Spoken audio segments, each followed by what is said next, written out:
Rahayu, saudara-saudara sejiwa Tasanaji Nusantara. Jumpa lagi dengan saya Joko Supriyadi dari JS Collection Grace Harijana Jakarta. Marilah kita awali senantiasa dalam doa. Semoga senantiasa segala yang terindah dan yang terbaik terlimpah untuk kita semua. Amin. Di tayangan 203 ini saya ambil tema menyikapi keris-keris yang tidak ada dalam buku dapur. Sekaligus akan review dua pusaka nomor 9025 dan 9030. Ketika kita bicara tentang masalah dapur, dasar literasi dapur yang paling umum yaitu pertama, kita mengacu kepada buku dapur karangan dari Pangeran Hadiwijoyo, Putra Dalem PB 10. Sedikit untuk catatan, yang bersangkutan adalah dilahirkan pada tahun 1888. Sekaligus KGPH Hadiwijoyo didaulat sebagai Bapak Keris Indonesia, karena dari beliaulah yang selama ini ilmu tentang perkerisan tersinengker dan tertutup di kalangan istana. Melalui beliau mencoba dibuka kesinengkerannya untuk agar masyarakat bisa melihat secara lebih detail. Namun kalau kita lihat pada buku dapur tadi, dari sekian ratus jumlah dapur, yang tergambar hanya 50%-nya saja, sekitar itu. Sehingga ada nama dapur yang lebih dari 50%-an juga tidak ada gambarnya. Literasi yang kedua adalah dari Haryono Guritno. Dia adalah pengarang buku keris Jawa antara mistik dan nalar. Sebagai tambahan referensi, yang bersangkutan dilahirkan 1932. Jadi sekitar 40-an tahun setelah dari kelahiran dari Pangeran Hadiwijoyo. Namun dari buku Haryono Guritno ini lebih ditayangkan dalam satu bagan atau tabel, karena beliau mengacu kepada sesuatu gambaran dari buku dapur, karena yang bersangkutan adalah murid dari Pangeran Hadiwijoyo. Makanya isinya dalam buku dapur yang ada di Haryono Guritno bisa dibilang mirip dengan buku dapur. Ada plusnya di sana sini. Literasi ketiga adalah dari Bapak Suwarsono Lumintu yang dilahirkan sama 1932 dari buku yang disebut Ilmu Keris. Namun kita coba harus tahu bahwa background Pak Lumintu ini lebih background ke Yogyakarta. Kenapa saya katakan background ini menjadi penting? Karena nanti Anda akan melihat ada perbedaan-perbedaan di sana. Saya pikir itu sesuatu hal yang masuk akal. Sehingga menurut kesimpulan sementara saya, di dunia Tasanaji itu banyak kesepakatan. Baik itu disepakati yang ada secara nasional, ada juga yang disepakati secara kedaerahan. Anggap aja kita bicara tentang masalah dapur. Ketika keris lurus berkembang kacang, tidak menggunakan gereneng, di buku dapur kita sebut yang namanya spanner. Kalau yang bergereneng tumenggung. Namun ketika kalau saudara-saudara ke Madura sana, seolah-olah dapur tumenggung itu tidak banyak dibicarakan. Bisa dibilang mau yang bergereneng atau tidak, disebutnya spanner. Sama halnya di daerah Jawa Baratan, keris berkembang kacang Luk 9 mau bergereneng atau tidak banyak disebut sebagai sempono. Masalah pamor juga sama. Kalau kita belajar tentang pamor yang disebut dengan Satrio Pinayungan, di atasnya ada panahnya. Namun bedanya kalau Gajah Yogyakarta antara panah dan kesorsoran tidak dihubungkan oleh sebuah garis. Tapi kalau Solo dan Jawa Timuran, itu panah di atasnya itu pamornya dihubungkan dengan garis yang tegas berupa pamor. Makanya dari situ saya melihat bahwa dalam satu keris itu banyak yang kita sebut dengan unsur kesepakatannya. Mari kita lihat masuk ke topik dapur, karena kita sekarang tuh bagaimana cara menyikapi keris yang tidak ada dalam buku dapur. Keris nomor 9025. Kita lihat keris itu Luk 3. Masuk dalam keluarga jangkung. Tapi ganduknya lugas atau gandik polos. Sogokannya ada 2. Namun ada tingil tanpa greneng. Sekilas seperti di buku dapur kita sebut dengan Maeso Nempuh. Namun Maeso Nempuh di buku dapur ada grenengnya. Demikian juga yang ada dalam buku Haryono Guritno, ada grenengnya. Namun di sini tidak. Apa halnya Maeso Nempuh kalau Anda melihat pada bukunya Pak Lumintu? Memang dia juga sama bergreneng, bedanya malah tidak ada sogokan depan dan belakangnya. Berarti seolah-olah ngelimpo. Makanya kalau dari sini perlu ada semacam sesuatu hal yang kita sebut dengan cara arif, bagaimana mengklasifikasi ini dalam dapur apa. Makanya kalau ada semacam suatu perbedaan, saya hanya menyarankan ia namakan dapurnya yang paling mendekati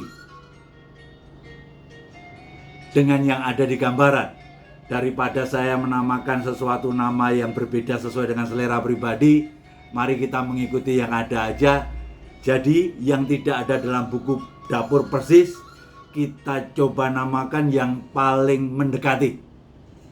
Akhirnya izinkan saya menamakan dapur keris ini adalah Maeso Nempuh.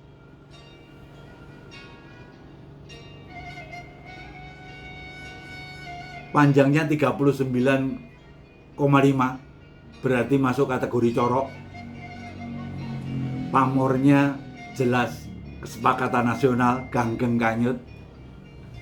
Lah, bicara tentang masalah tangguh, di sini kita lihat lebih rinci ya. Kalau kita lihat dari looknya, model Jawa Baratan. Tetapi kalau melihat materialnya, Cirebon kayaknya bukan. Gayanya bukan Segaluh juga. Material mirip-mirip Pejajaran Madya akhir. Namun jarang kita jumpai keris Pejajaran yang sepanjang ini. Ada wawasan lain bahwa ketika keris dengan geleger seperti keris-keris Bali, namun ricikannya seperti Palembang, banyak mengatakan itu adalah Tangguh Banten. Namun janganlah kita terlalu terjebak kepada sesuatu perbedaan terlalu berlebih kalau kita bicara tentang penangguhan. Toh orang masa lalu sudah sangat arif, tidak mengatakan keris ini berasal dari mana, namun tangguh mana. Ya, tangguh selalu ada unsur perkiraannya. Di sini tentunya akan menjadi semacam suatu hal yang sangat unik. Kerisnya ditambah lagi dengan ternyata sogokan 2-nya ini nyatu jadi 1 sampai ke ujung bila. Nah, ini sering kita jumpai pada keris-keris tua era-era Kediri, di mana sogokan menyatu jadi 1 ke atas itu seolah-olah menegaskan kemantapan dari fungsi filosofis daripada si Tosanaji itu. Itulah sedikit gambaran tentang kita melihat keris secara ilmu tanting. Namun secara filosofi Anda tentunya paham. Maheso nempuh. Maheso itu adalah kebojantan. Binatang yang punya suatu unsur ketenangan, tidak terlalu agresif, namun binatang yang sangat kuat. Di sini kita bicara nempuh, menerjang, atau menuju dan sampai ke tujuan. Kita lihat Luk 3-nya adalah lebih ke arah tentang impian, jangkung, dan sogoannya menjadi satu tadi untuk menegaskan tujuan daripada Tosanaji ini. Dengan gambaran ini, izinkan saya ingin membahas secara tajam keseluruhan filosofinya adalah dengan kekuatan dan ketenangan dan kewibawaan untuk mencapai apa yang diimpikan dan dicita-citakan sampai itu terjadi. Inilah filosofi secara tajam dari keris ini. Jadi sekali lagi, ketika ada semacam satu keris yang tidak sama persis apa ada yang dalam buku dapur, sebaiknya kita memilih yang paling mendekati. Daripada kita mengarang sendiri, rasanya mengikuti dari sisi yang sudah ada. Keris yang kedua saya adalah dari Sandangan Jelas, Sandangan Madura. Keris bernomor 9030. Ini tidak ada kaitannya dengan masalah dapur yang berbeda. Yang jelas dapurnya semua orang sangat paham. Ini ada kesepakatan nasionalnya. Ini adalah berdapur brojol. Panjang 37,3, pamor udan emas, secara tangguh dengan tuanya material baik dari sisi pamor maupun besinya. Saya tangguh Madura Koso, berarti Madura di era Mojopahit. Dari sisi ilmu tanting, kalau melihat tentang udan emasnya nonjol ke atas. Sementara kita sering tahu ada udan emas drip-dripan yang cekung ke bawah, ke dalam. Jadi menurut saya udan emas itu secara teknis ada dua cara. Yang pertama dengan menggunakan drip-dripan ke dalam, akhirnya nampak cekung. Namun ada yang drip-dripan luar, cembung. Akhirnya seperti kayak pamor munggul, tapi bukan pamor munggul. Karena pamor munggul itu pamor tiban yang ada semacam sesuatu titik sebiji kacang hijau menonjol ke atas. Cuman karena aspek menonjolnya itu, akhirnya sering orang mengatakan ini udan emas munggul. Sejatinya menggunakan suatu teknik drip-dripan yang keluar berupa cembung seperti kayak tonjolan. Yang paling menarik di antara saya melihat tentang yang kita sebut dengan wuwungan gonjo, berupa garis, dan garisnya itu 3 dimensi. Dan daya tarik kekuatan keris ini pada gonjo wuwungan ini. Dan pamornya tentunya kita sama-sama tahu Madura adalah sangat-sangat kaya pamor.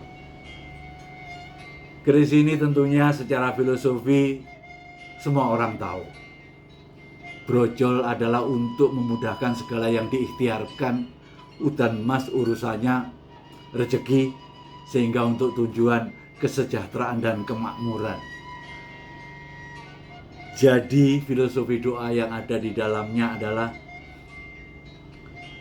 semoga kita dimudahkan dalam meraih segala yang kita ikhtiarkan demi untuk mencapai suatu kesejahteraan dan kemakmuran. Demikianlah sajian saya pada tayangan 203 ini. Semoga bermanfaat adanya.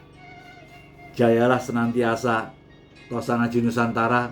Pastikan budaya ini menjadi tuan rumah di negeri sendiri. Kalau bukan kita, siapa lagi? Kalau tidak sekarang, kapan lagi? Nun, Rahayu, Rahayu Sagung Dumadi. Mahesa Nempuh.